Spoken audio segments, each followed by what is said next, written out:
first shearing, and I decided what I'm going to make. I'm going to make myself a poncho out of 2 triangular shawls.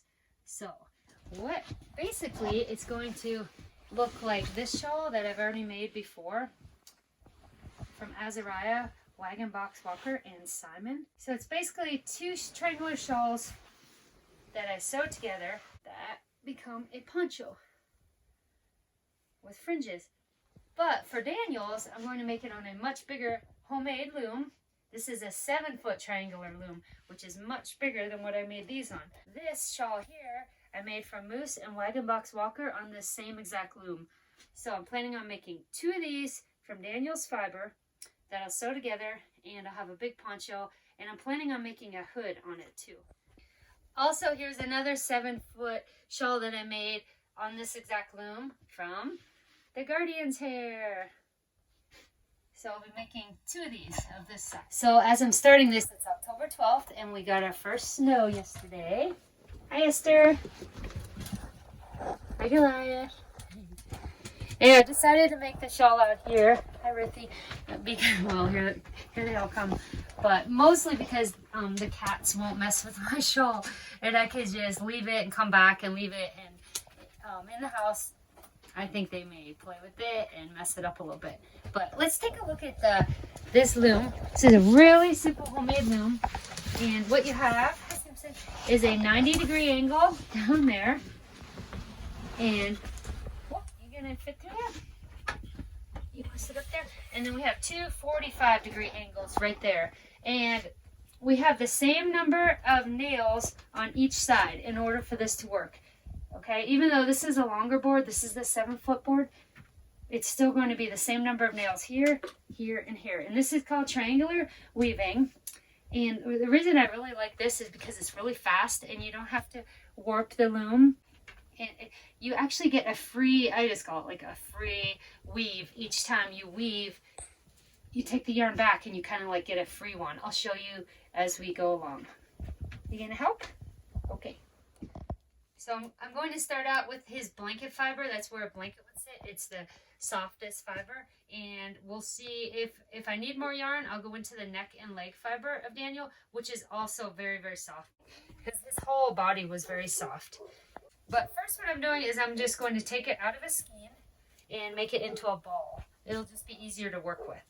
I'm going to start by tying a knot, a slip knot on the left side of the loom. The very left top nail.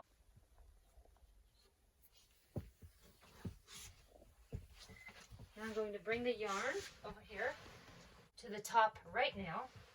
Okay, so I brought the yarn all the way over to the right. Here's the top nail. I'm going under it and then counterclockwise around it. And then around the right side of the first nail going down. I'm going to go on the bottom of that and pull my yarn back to the left. Okay, here I am on the left side. And I'm going to find that first nail going down.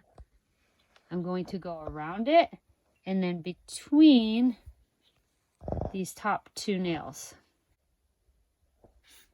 Okay, the hardest part is over. The loom is now primed for weaving. I'm going to start weaving, and I know it's hard to see with the brown yarn, but I'm going to go under this top yarn like that. And I'm going to put it on the next nail down. And then I'm going to carry this over here. And because this is fuzzy, soft, hand-spun, thick yarn, it is going to get caught a little, but you just take your time and you pull it. And I put my ball of yarn in this rooster here. And if that keeps getting caught, we'll just use a bowl. Okay, so I pulled the yarn over. I'm going to have a little loop here. And I'm going to put it on the next nail down. And I'm going to pull this string up like that. And it's going to go around this next top nail. I'm going to weave down. So I'm going to go over the top one, under the next one. I'm going to hook the next nail. And here's where you get basically a free weave here. It's weaving as you're pulling it across. Some people like to use a crochet hook. I'm going to start off not using one. I usually don't until maybe the very, very end. in the middle when it gets real tight. I usually like to use my hands, but you could use a crochet hook for the weaving. Okay, and now it's just going to continue on. I hook the next one. I go around the next nail. I'm going to weave down so it looks like I go over, under, over, under, and I hook the next nail and I pull it over. And there's where it gets caught just a little bit because it's fuzzy, soft yarn. And this is just going to continue on, so I'll probably get to weaving and we'll catch up in a few minutes here. Run out of yarn on the first skein, so I'm going to add the next skein. Now, if you were changing colors and you were going for a plaid look, this would be the same technique, but you'd want to always start on the same side, whether it was this side, the right side, or the left. But because the whole shawl and ultimately the poncho is going to be brown, it doesn't matter. I could do it on this side this time, and if I end up over there, I'll do it there next time. Okay, so what you're going to do is I just finished weaving that side, and I brought this over like we have been doing. And now normally I'm going to weave down, which is what I'm still going to do. But around down here, I'm going to tie on the next skein, just very lightly with any kind of little loop you want to or whatever. And now I'm going to weave down. I'm just going to keep that there for now. Okay, so now I'm just going to pull this all the way through with that knot in there. Okay, so basically now I have the next skein all lined up, ready to go. I'm going to take my knot out that I put in very loosely. Here's my old skein that I ran out of. Here's my new one, and I'm just going to go around the next nail that I'm supposed to be around, and I'm going to tie a knot there. I tie a double knot, and I'm going to leave this fringe on here because it will ultimately be a fringe. Okay, and I'm going to leave the full length just in case I messed up and I need to redo it, but I don't think I did. But eventually I will cut it right there and it'll just be a fringe.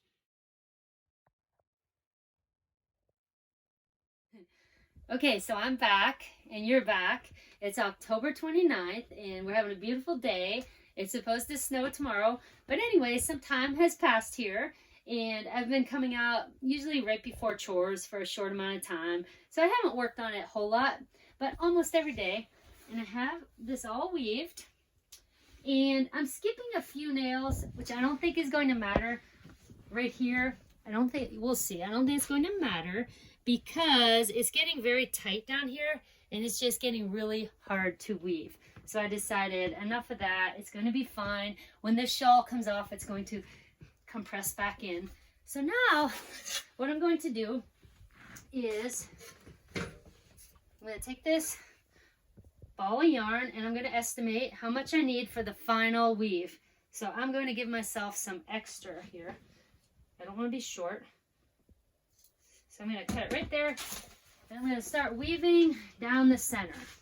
At the beginning it's very easy. I have some space. And again I'm just going over, under, and then over. And as it gets tighter, I'm going to use my crochet hook.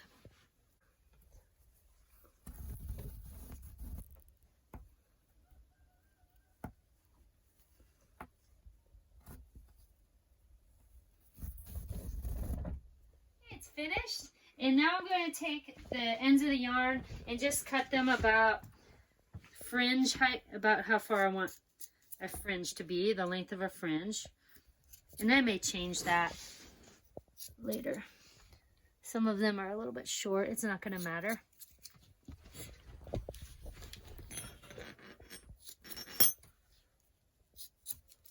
That's good. Now what I'm going to do is I'm going to take this and lay it down this way, the loom flat. So I'll probably take it in the other room.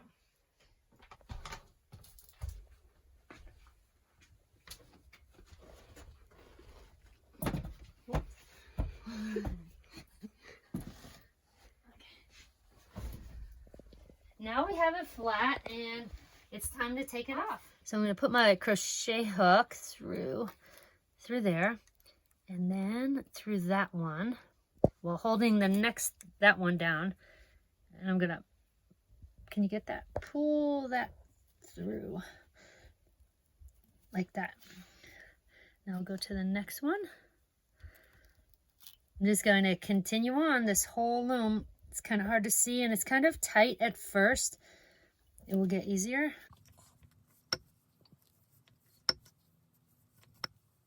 Okay, so we have it finished. And again, these are just the ends of the yarn. They're hanging up. So I could stop there, but I decided I am making a poncho. So this first triangular part will be the front of the poncho.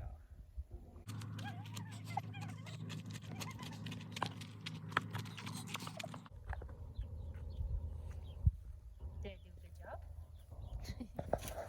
Well, it's January 24th. Come in, Esther. And a lot of time has gone by, and I haven't been working on this as fast as I started it. And that's because at Christmas, Marie and I like to make each other gifts. And so I was doing a lot of that out here. And now I'm back to the shawl. Almost finished with the second half. Got Esther there. And I hope to finish this in a day or two. Well, this part. It really doesn't take that long. It's just I have not put much time into it.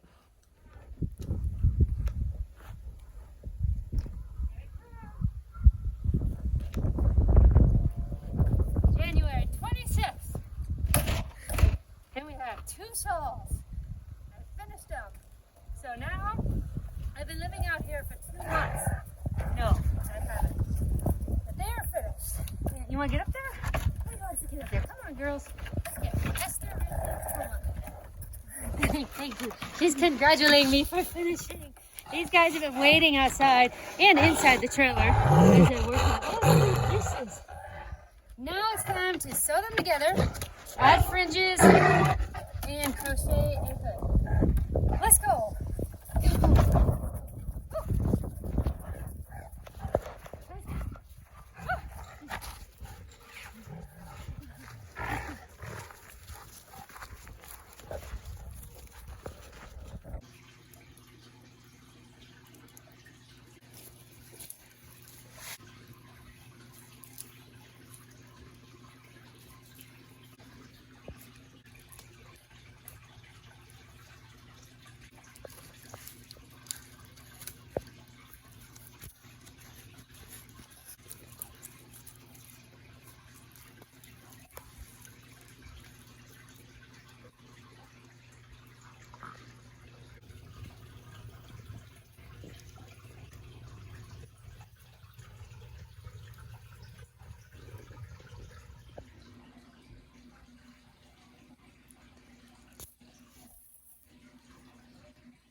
Crocheted a hood.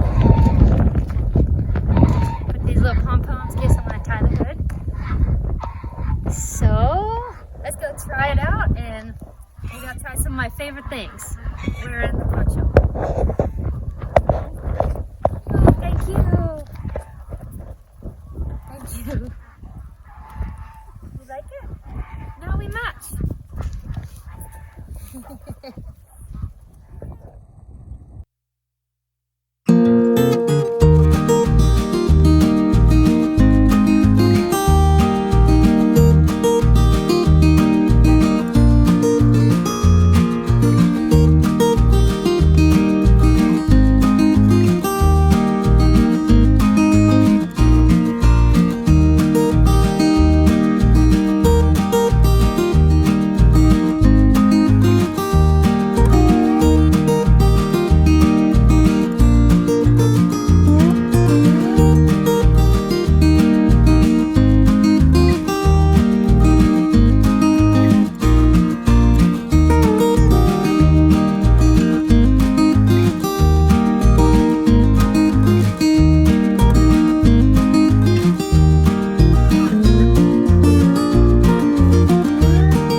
Poncho. It was a lot of fun. Thank you, Maria, for filming it. Really, guys, thank everyone who has watched our videos, who have subscribed to the Big Horn Mountain Alpaca channel. Thank you, people that buy our mittens and alpaca socks. It makes a huge difference. That's how we survive here, thanks to all of you. So it is time for chores. It's time to get back to our regularly scheduled program. And it's time for us to do chores. So we'll see you next time. We have a lot of fun videos we have planned. And thanks for watching. Bye. I'm back. I was just gonna head down, but look who's coming. Daniel, the provider of the fiber of this, I don't know, 6-pound poncho. We'll put the exact weight on the bottom of the screen after I weigh it in. Daniel, we have 19 alpacas. How perfect that Daniel came up for the end of the show. Thank you, Daniel.